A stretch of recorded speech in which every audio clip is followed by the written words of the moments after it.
ഈശോമിശിഹായ്ക്ക് സ്തുതിയായിരിക്കട്ടെ. സങ്കീർത്തനങ്ങൾ 32-ാം അധ്യായം 10-ാം തിരുവചനം. കർത്താവിനെ ആശ്രയിക്കുന്നവനെ അവിടുത്തെ സ്നേഹം വലയം ചെയ്യും. നമ്മളൊക്കെ സ്നേഹത്തിന് വേണ്ടി കൊതിക്കുന്ന മനുഷ്യരാണ്. എല്ലാവരുടെയും പരാതി അതാണല്ലോ, എന്നെ സ്നേഹിക്കാൻ ആരുമില്ല.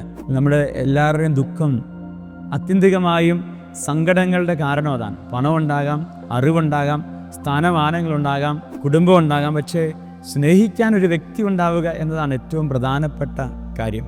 ഏദൻ തോട്ടത്തിലും ദൈവത്തിൻ്റെ ആദ്യത്തെ സങ്കടമായിരുന്നു, ആദത്തിന് സ്നേഹിക്കാൻ ഒരു വ്യക്തിയില്ല, അവൻ ഏകനാണ്.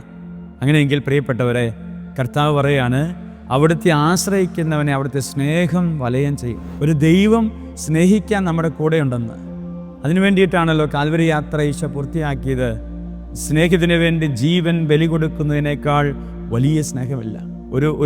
ഒരു ദൈവം തൻ്റെ ശരീരത്തെ മുറിച്ച് നൽകി സ്നേഹിക്കുന്നുണ്ട്. ആ സ്നേഹത്തെ നമുക്ക് മനസ്സിലാകാതെ പോവുകയാണ്.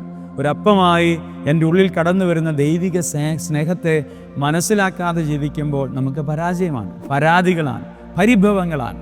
അത് നമുക്ക് അവസാനിപ്പിക്കാം. നമുക്കായി മുറിയപ്പെടുന്ന ജീവൻ നൽകുന്ന ഒരു സ്നേഹം നമ്മുടെ കൂടെ ഉണ്ടത്രേ. അവൻ്റെ പേര് ദിവ്യകാരുണ്യമെന്നാണ്. ആ കാരുണ്യത്തെ, കരുതലിനെ മനസ്സിലാക്കി ജീവിക്കുവാൻ കരുണയേകണമേ നമുക്ക് പ്രാർത്ഥിക്കാം. ദൈവം അനുഗ്രഹിക്കട്ടെ. ആമേൻ.